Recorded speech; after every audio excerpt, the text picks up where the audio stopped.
With the sheer amount of images that we see on a daily basis, a picture needs to be pretty eye-catching for us to go back and give it a second look.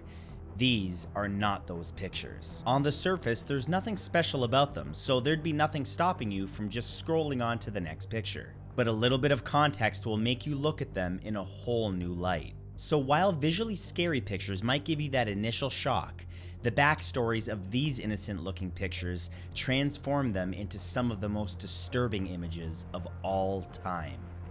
Here are 10 seemingly normal pictures with disturbing backstories. The crew of the Space Shuttle Columbia. The bright smiles on these astronauts tells you that they're getting along, they're grateful for the opportunity, and their mission is going smoothly. Their smiles also tell us that they're blissfully unaware that their space shuttle is irreparably damaged, and they have zero chance of survival. In 2003, the crew of the Columbia embarked on a 16-day mission to help further the progress of the International Space Station. It seemed like the launch went off without a hitch, but the wing was damaged just enough to go unnoticed. For the entire 16 days, the crew and controllers had no idea that this would make their re-entry impossible. It was only after disintegration over North Texas that they did an investigation to reveal the cause. All 7 crew members perished, but this picture was on a roll of unprocessed film that was found in the debris. John Lennon signs an autograph. The members of the Beatles have signed so many autographs over the years that a picture of John Lennon signing one for a smiling fan would never seem out of the ordinary. Except that in this case, the fan was Mark David Chapman, the man who would kill John Lennon only a few hours after this picture was taken. When shown this picture in a prison interview, Chapman said that he had planned on doing it then, but chickened out. He then hung around Lennon's building, working up the nerve to Lennon when he came home later that night. Chapman was actually a massive John Lennon fan, but after becoming a born-again Christian, Lennon's comments about the Beatles being more popular than Jesus enraged him. In the photo, Lennon signs his special edition record and is even gracious enough to ask if there's anything else that he could sign. A father and daughter in Northern Ireland. This happy photo of a father and daughter looks like any other fun little outing on a nice day. However, unbeknownst to them, the red cart beside them contains a massive car bomb that would explode just moments after this photo was taken. The Omagh car bombing in 1998 was the single deadliest atrocity of the decades of brutal conflict known as the Troubles. In the 1960s, Northern Ireland's Catholic minority was fighting for equal access to housing and jobs, and that civil rights movement became pretty violent. Only 40 minutes earlier, police received an anonymous tip that a bomb was placed in the Omagh courthouse, so people were moved away from the courthouse and into an area where this car was parked. The bomb killed 29 people, including the photographer who took this photo, but miraculously, the father and daughter survived. David A. Johnson smiling in his chair. On May 17, 1980, volcanologist David A. Johnston was photographed smiling in his chair by his co-worker Harry Glicken. Harry had been manning the seismic station near Mount St. Helens for 2 weeks, and David Johnston replaced him that day. Before the shift change, Harry snapped this photo of David, happy to be at his new station. Only 13 hours later, on May 18, 1980, Mount St. Helens erupted and killed 57 people, including David Johnston.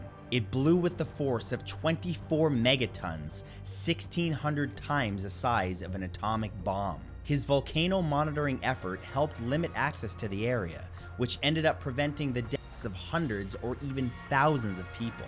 Seconds before he died, he radioed his famous last words, "Vancouver, Vancouver, this is it." His body was never found, and today the spot is called Johnston Ridge in his memory. A 1980s family portrait. This typical family photo from any old photo album was taken only hours after a gruesome event that would change the family's life forever. The man in the yellow sweater is killer John Edward Robinson. He's holding the baby of a woman he had just killed hours earlier and smiling as if nothing is wrong. His brother Donald Robinson had unsuccessfully tried conceiving a baby with his wife for 5 years when John approached him with this baby. John claimed that the mother had died, so Donald raised the baby as Heather Robinson. She knew and loved her Uncle John for 15 years until she and her father Donald found out that John had killed her mother, Lisa Stassi, and that Heather's real name is Tiffany. Former District Attorney Paul Morrison said Lisa was probably blown to death literally the day that kid was handed over to Don, and there he is, grinning like a Cheshire cat for that picture. The Whitakers at a graduation dinner.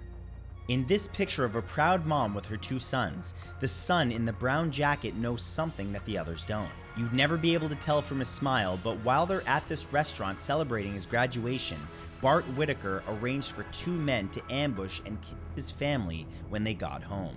In a scheme to collect millions of dollars in life insurance, 21-year-old Stephen Champagne later confessed Bart had convinced him and Christopher Brashear to kill his family. They were successful in killing his mother and brother, but his father Kent, the man who took this photo, survived. Bart went as far as having the men shoot him to look like he was a target as well. What's incredibly eerie about this and the few other photos taken that night is Bart's ability to act as if it's just another normal night out with his family.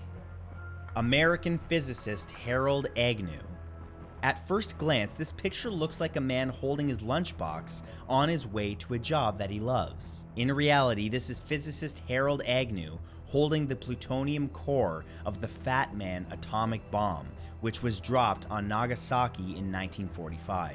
The bomb ended up killing roughly 80,000 people, many of whom died from the long-term effects of radiation-based illnesses. Harold saw the completion of the bomb from start to finish and seems genuinely proud of his 3-year accomplishment. The picture conveys America's positive stance on nuclear war at the time. The country wished to end World War II by showing the opposition their nuclear capabilities, but once US citizens and even military personnel saw the inhumane aftermath, the overall stance quickly changed. Until his death in 2013, Harold Agnew maintained that he had no regrets. The selfie.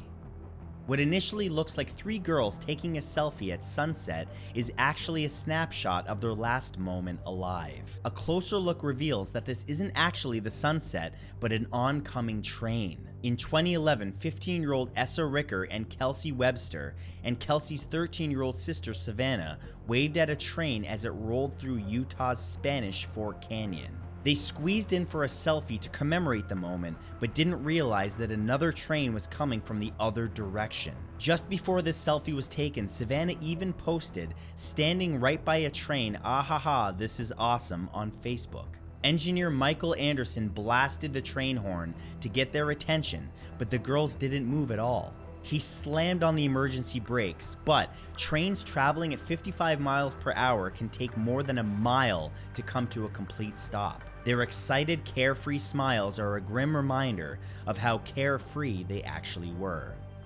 The high school class photo.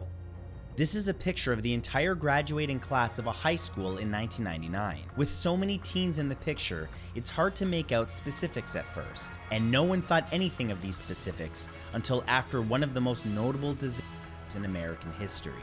This is the graduating class of Columbine High School just weeks before the notorious event took place. And if you look in the top left corner, you'll see the perpetrators Eric Harris and Dylan Klebold pretending to shoot at the camera. Even more chilling is the fact that they had already been meticulously planning what's about to happen for a year at that point. Since events like that were not yet on people's minds, this gesture went unnoticed at the time. On April 20th, 1999, they ended 12 students' lives, 1 teacher, and wounded 21 others, many of which are pictured here with them in the photo. Tyler Hadley and the Red Solo Cup. This picture could easily blend in with dozens of other hazy pictures in a Facebook album. At first glance, it looks like 2 teenage boys are trying to look cool, but a closer look reveals that they're more worried than anyone else at the party. The taller boy with the cup is 17-year-old Tyler Hadley, and he had just ended the lives of his parents right before the party. After cleaning up the mess, he shared on Facebook that he was throwing a party, telling his friends, "Don't worry, my parents won't be here." At the party, he told his best friend Michael Mandel, who took this selfie with Hadley, knowing it'd be the last time that they'd ever see each other. Mandel then hid the pills that Hadley planned to take his own with and called Crime Stoppers. This led to Hadley's arrest and a life sentence without parole. But thank you for watching, and if you guys enjoyed this video, please give it a like, leave a comment, and of course share it. All of those things help me out tremendously in the algorithm. And if you'd like to see me live, I'm live almost every single day on Twitch. Link is in the description. And other than that, I will see you guys next time.